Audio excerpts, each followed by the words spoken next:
And one more time, a deep breath and a long, long exhale. And on this exhale, just allowing the body to soften up a little bit, to release, to open. Noticing the quality of the heart.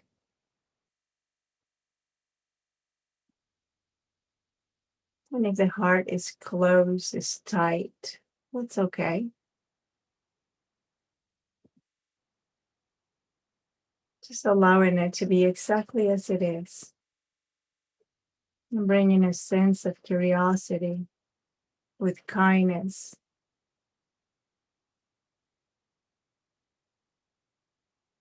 And then whenever you're ready, just allowing the body to really safely sink into the surface that's holding you.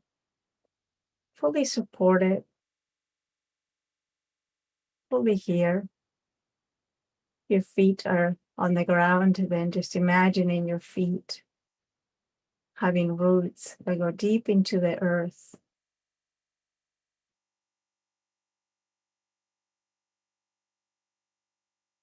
Which actually does happen in an energetic level every time we walk on the earth, transmitting our energy below to all these living beings that are in the crust of the earth.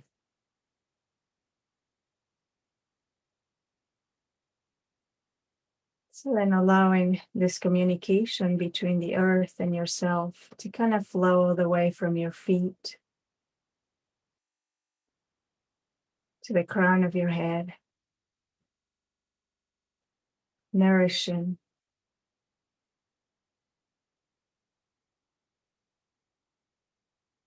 supporting yourself in this way.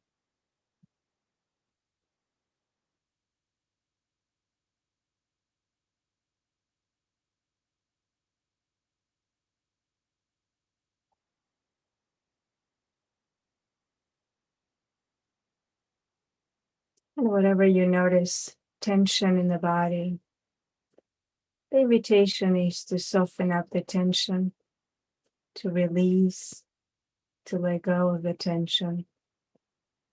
But it's an invitation. So we're not striving to be any other way than we are, just inviting ourselves to let go, let be. There's no particular way that you need to do this. There is never a right or a wrong way to do this. I say that often. If you're here, you're doing it perfectly. If you're paying attention, you're doing this right. Every time you notice the mind wandering, just coming back to the breath that's here, the body that's here, sensation in your hands, feet. And just for a moment, let's stay here with the body, noticing those areas of contact, noticing all sensations here. And if this is too difficult for you, if that sensation might be too overwhelming, you can always go back to the breath.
And if the breath is accessible for you, just noticing the body breathing, being fully aware of the in-breath and the out-breath.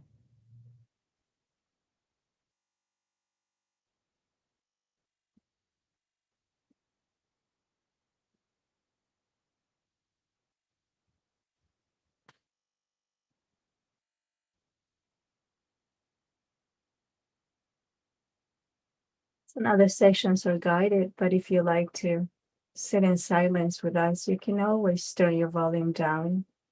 You don't have to listen to everything I say. You can always join us in silence as well.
Whenever you notice the mind wandering, taking you away on a story, you can always come back to the breath, the body. And if you're in a place where there's a lot of noise, a lot of sound, you can always turn your curiosity towards that, looking at it with kind attention, kind curiosity, holding the moment with loving awareness. You can always turn to sound.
Whatever it is that you might notice is taking you away from the moment, whether it's agitation, whether it's planning,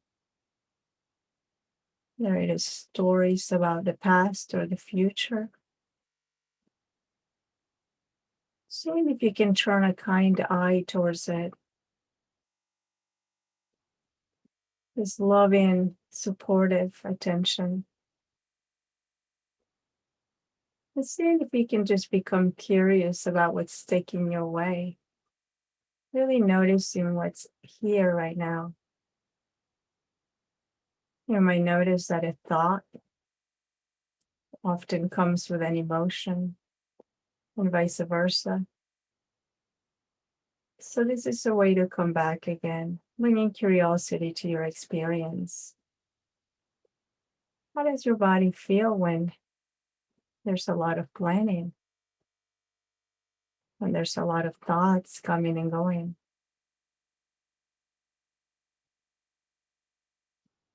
Just noticing that without going into the story, and then quickly taking in a deep breath, coming back to the breath again.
And now coming back to the body and just sensing through the body what's here for you. Is there tension, tightness, numbness, tingling, coolness, or heat?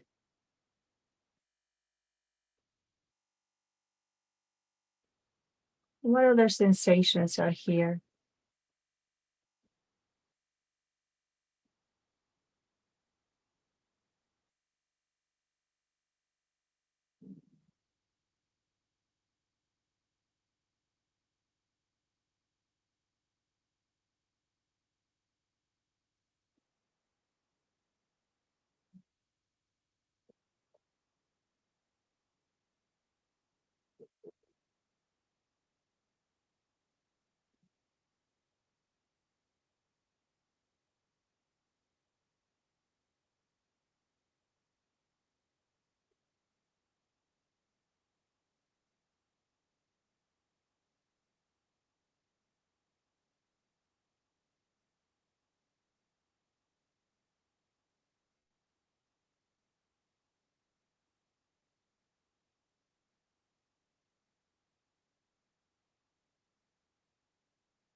Whenever you notice judgment rising,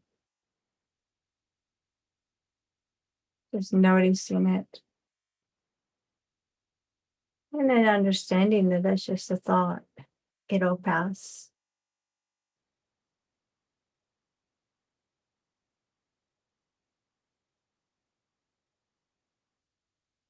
All the shoots and shouldn'ts of the moment, they're just thoughts.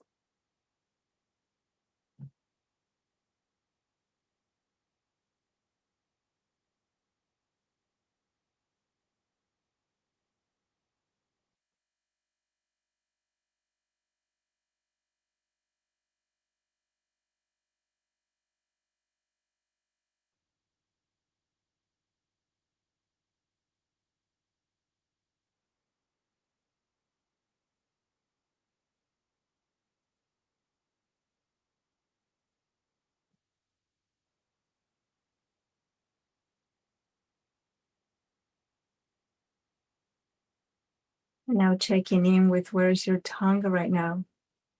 Is it up against the teeth? Or is it just resting on the floor of the mouth?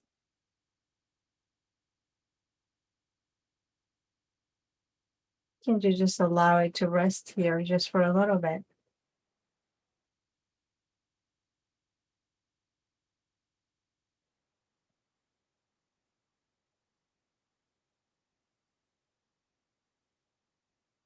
Bringing a sense of curiosity again to what happens in the body when you do this. When you just release the tongue, we just let it kind of sit here, lie the bottom of the mouth.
And reminding yourself that resisting your experience in this moment, wanting it to be any other than what is, would just make it harder for you, would just create tension in the body, just create tightness.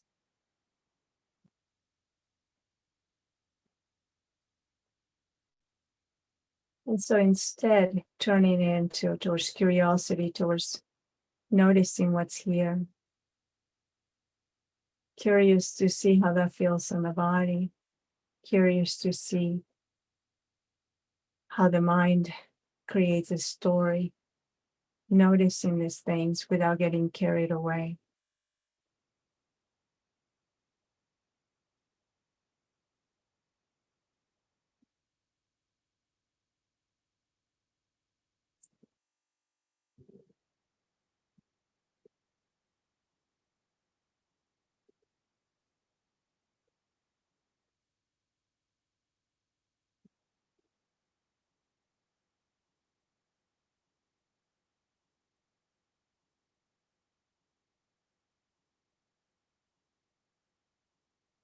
You can't swim in a river unless you're curious about the current, unless you know it, unless you accept it. And this is when your strength comes in. This is when your creativity happens. This is when you can figure out how to make it across.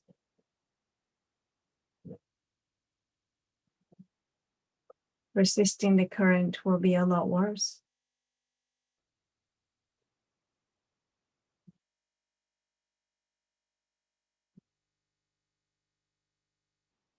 So being curious about it would allow you to learn more about the river.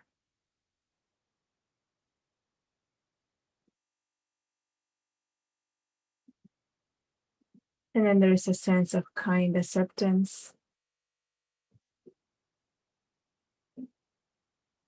accepting what is.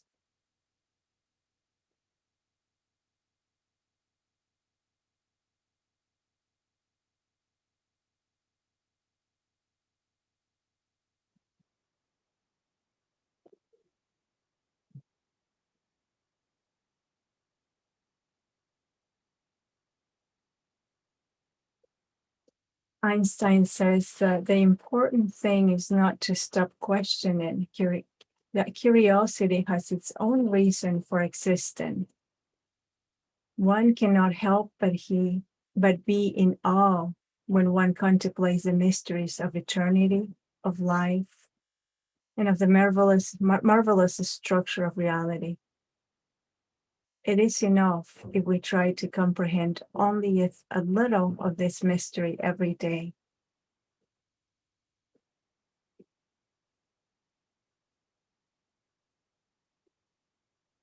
And so for us, this mystery, this structure of reality would be our experience.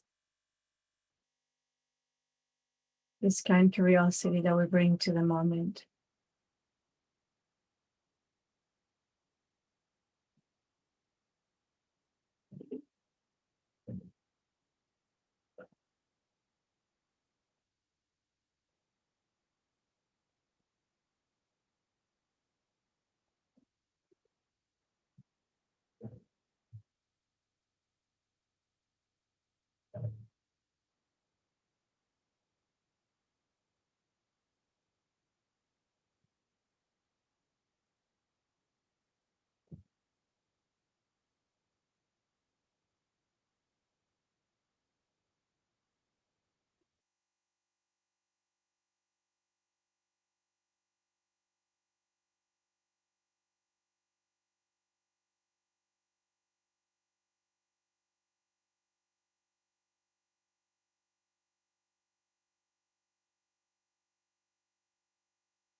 So some ways of cultivating curiosity is to bring up beginner's mind,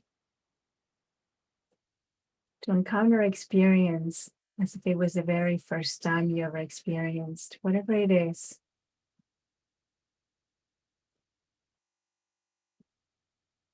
To really allow an experience to just unfold.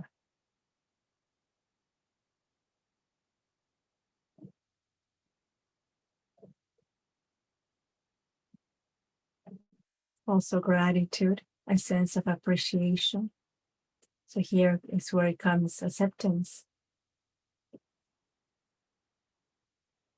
appreciating the moment.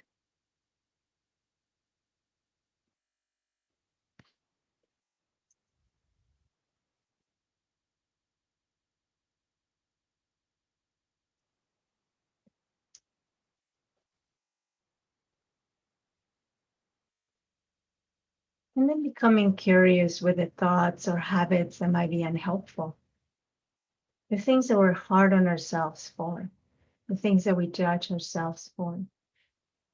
Maybe when a thought about it rises, we can ask ourselves what we ask ourselves when we go in small groups. Is it kind?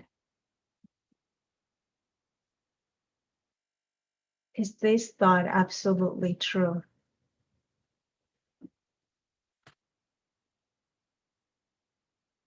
Is it helpful?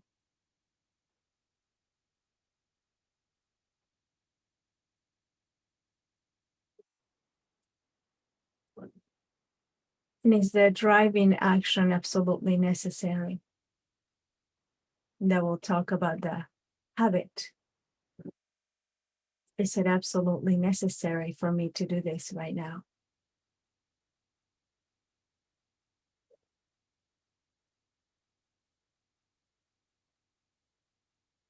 And you can do that every time you encounter a thought that you might find unhelpful.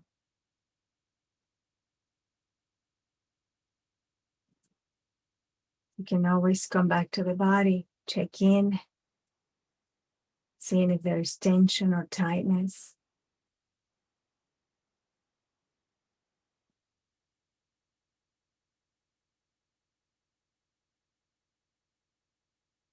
So another thing that might get on the way of your curiosity could be boredom. And sometimes boredom slips away because we're very busy. We keep busy all the time. And then whenever we're not busy, boredom will find a way to keep us busy. Planning constantly, the to-do list constantly. So just bringing kindness to that moment. And bringing a sense of playfulness is another way to cultivate our curiosity. Being playful when things come up for you. This is an act of kindness in a way. Seeing life with a playful eye. And this allows for new possibilities. This way we can learn, we can see choices.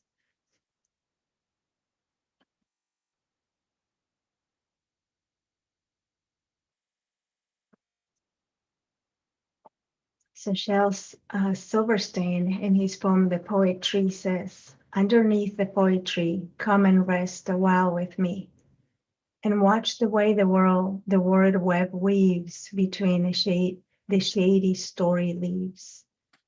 The branches of the poetry reach from the mountains to the sea. So come and sit and dream and climb. Just don't get hit by the falling rhymes.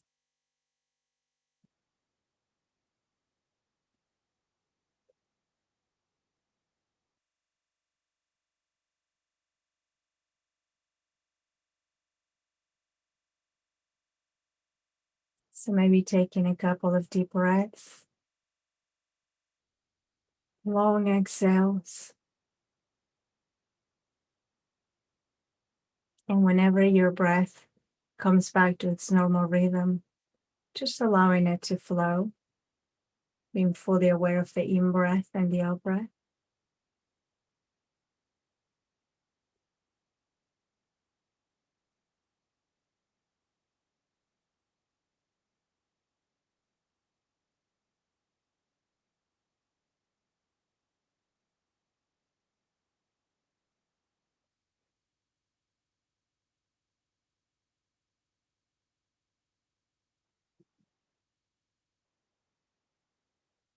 So we often say that curiosity is something that children just have. They don't have to learn it. They're just naturally curious. And perhaps they're naturally curious because there's very little judgment in the moment. Children don't often have left so many things that are hardships that turn them off towards being curious. They're still quite curious about the moment. And so in our practice, we cultivate that sense of curiosity again, that sense of playfulness. And with beginner's mind, we're able to do that. It's hard to be curious if we don't keep a sense of beginner's mind. So beginner's mind means seeing the moment as brand new, because we would approach the moment with our previous experience, with whatever is written in our minds.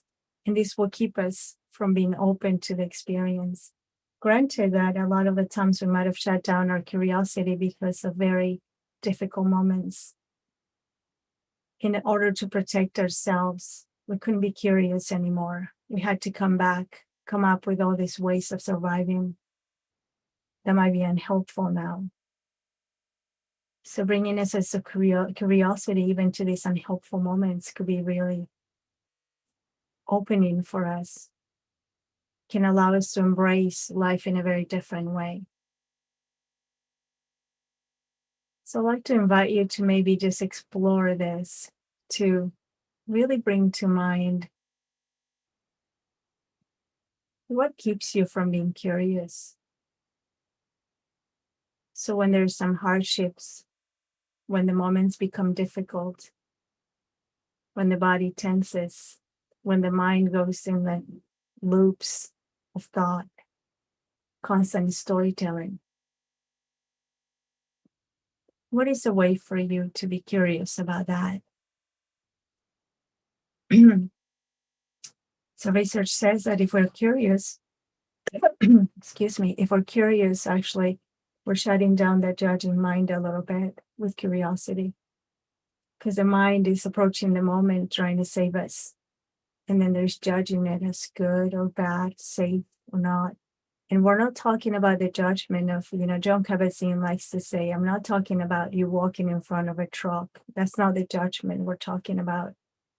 That's more like discernment. We're discerning what's safe, what's not safe. We're talking more about when the mind judges a moment as good or bad, I like, I don't like, and all those things that keep us on the way of growth. But when we're curious about it, even about the resistance to the moment, we can become curious about resisting something and noticing how that's felt in the body. So in our practice, it's always about coming back to, how does my body feel when I resist something? Where's my tension here? Where's my tightness? How does the body feel when I'm angry? What am I doing with my hands? What am I doing with my shoulders at that moment? This is a sense of curiosity. It's not so much going into the narrative of the mind. It's not so much going into the story of things, but it's noticing the story and then doing a quick scan and noticing, what's happening for me right now? And then we always go to the 3 foundations of mindfulness, right? What's in the body? What are the sensations of that moment? Awareness of body. What's in the mind? What are my thoughts right now? Can I just watch thoughts without really getting carried away by them? This is when we practice awareness of thought meditation, we're practicing this. And what is the emotion right now? Can I notice what emotion is rising for me right now? And can I be with it? So these are the 3 things that we can always bring curiosity to. So when we talk about curiosity, it's not so much about going into the narrative or the story. I want to clarify that. It's more about really coming back to your experience. What's in the body, what's in the heart, what's in the mind. So now with this information, we can actually move forward. We can take better care of ourselves. We can make better choices for ourselves. And we also can get away from unhelpful habits that we might have created a long time ago when the curiosity shut down. something was too difficult for us to bear, that we created this habit that actually allowed us to move through. So there's kindness on that too. And there's this loving awareness on that too. Because everything that we might be hard on ourselves for now is being there because it's helped us at some moment. So we can become curious about that. And then once we're curious about what's happening, we can actually come up with a better way now, maybe a more helpful way for us now. Opening up to possibility, opening up to choices. So I thank you for this time, and I thank you for sitting in practice with me.